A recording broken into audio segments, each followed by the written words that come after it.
আসসালামু আলাইকুম। আজকে আমরা আলোচনা করব নবম দশম শ্রেণীর পদার্থবিজ্ঞান নিয়ে, অর্থাৎ পদার্থবিজ্ঞানের উদ্দেশ্যটা আসলে কি। আমরা দৈনন্দিন জীবনে বিভিন্ন ধরনের কাজ করে থাকি। এই কাজের পিছনে অবশ্যই কোনো না কোনো উদ্দেশ্য থাকে। যেরকম আমরা ভালো করে পড়াশোনা করি কিসের জন্য?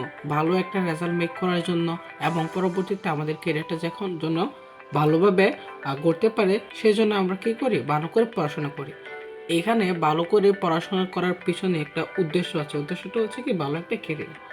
অন্যদিকে আমরা যদি আরেকটা এক্সাম্পল লক্ষ্য করি, তাহলে দেখতে পাবো যে আমরা যখন কোনো খেলায় অংশগ্রহণ করি, ওই খেলাটাকে জিতাতে আমরা আপ্রাণ চেষ্টা করি এবং খুব মনোযোগ সহকারে খেলাধুলা করে থাকি।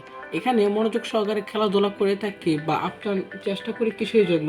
আমরা খেলাতে উইন হওয়ার জন্য। অর্থাৎ এখানেও একটা উদ্দেশ্য আছে যে আমাদের খেলাতে উইন হতে হবে। ঠিক তেমনই পদার্থবিজ্ঞানেরও একটা উদ্দেশ্য আছে। পদার্থবিজ্ঞানের উদ্দেশ্য হচ্ছে এই তিনটি। পদার্থবিজ্ঞানের প্রথম যেই উদ্দেশ্যটা আছে, সেটা হচ্ছে প্রকৃতির রহস্যকে উদ্ঘাটন করা, প্রকৃতির নিয়মগুলোকে জানা এবং প্রকৃতির নিয়ম ব্যবহার করে প্রযুক্তির বিকাশ।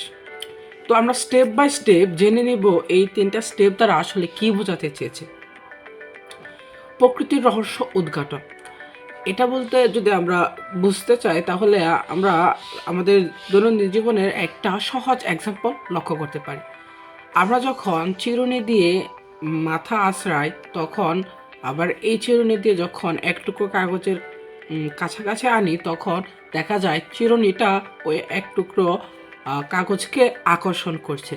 আসলে এখানে আমরা চিরুনিতে কোনো আঠা বা কোনো কিছু যুক্ত করছি না, কিন্তু এই যে চিরুনিটা, এটা অটোমেটিকলি একটা কাগজের টুকরোকে আকর্ষণ করছে। এই যে এখানে কোনো কিছু সাহায্য ছাড়াই একে অপরকে আকর্ষণ করছে, এই যে একটা রহস্য, এরকম নানান রহস্য আছে আমাদের এই প্রকৃতির মাঝে। এরকম নানান রহস্য নিয়েই কাজ করে আমাদের এই পদার্থবিজ্ঞান, আর এটাই হচ্ছে একটা উদ্দেশ্য। 2 নম্বরে আছে যে প্রকৃতির নিয়মগুলোকে জানা।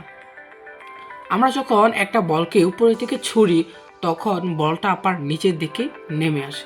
আচ্ছা, এটা আসলে কেন হয়?